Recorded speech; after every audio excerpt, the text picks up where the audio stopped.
નમસ્કાર દર્શક મિત્રો, બોટાદ દસ્તક ન્યૂઝમાં આપનું હાર્દિક સ્વાગત છે અને હું છું પાયલ મકવાણા। આપ જોઈ રહ્યા છો બોટાદ દસ્તક ન્યૂઝ અને હવે પછીના સમાચાર વિગતવાર। ગરડાના અડતાળા ગામના દુર્ઘટનાગ્રસ્ત દંપતીના પરિવારને સાંત્વના। ગરડા મામલતદાર, ભાજપ પ્રમુખ અને ગોપીનાથજી મંદિરના ચેરમેને મુલાકાત લીધી। ગરડા તાલુકાના અડતાળા ગામના યુવાન હાર્દિકભાઈ અવૈયા અને તેમના ભાવિ પત્ની વિભૂતિબેન લંડન જતા વિમાન દુર્ઘટનામાં સપડાયા હતા।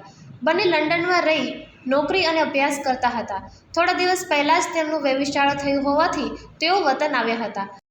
આ દુઃખદ ઘટના બાદ આજે ગરડાના મામલતદાર સિદ્ધરાજસિંહ વાળા, જિલ્લા ભાજપ પ્રમુખ મયુરભાઈ પટેલ અને ગોપીનાથજી મંદિરના ચેરમેન હરિજીવનદાસજી સ્વામી અડતાળા ગામે પહોંચ્યા હતા। તેમણે હાર્દિકભાઈના પિતા દેવરાજભાઈ અવૈયાની મુલાકાત લીધી અને પરિવારને સાંત્વના પાઠવી હતી। વહીવટી તંત્ર, રાજકીય આગેવાનો અને સંતોએ શોકગ્રસ્ત પરિવાર પ્રત્યે સંવેદના વ્યક્ત કરી અને તેમને દરેક શક્ય મદદની ખાતરી આપી હતી। અમદાવાદ પ્લેન દુર્ઘટનામાં અડતાળા ગામના દંપતી હોવાનું સામે આવ્યું। લંડન જતા પ્લેનમાં હાર્દિક અવૈયા અને પત્ની વિભૂતિ સવાર 1 મહિના પહેલા સગાઈ થઈ હતી।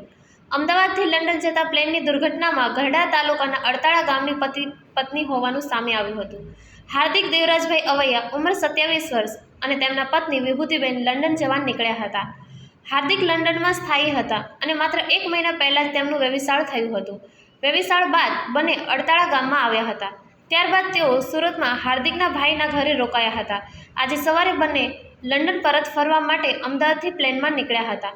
દુર્ઘટનાની જાણ થતાં હાર્દિકના પિતા દેવરાજભાઈએ તેમના પુત્રનો સંપર્ક કરવાનો પ્રયાસ કર્યો હતો।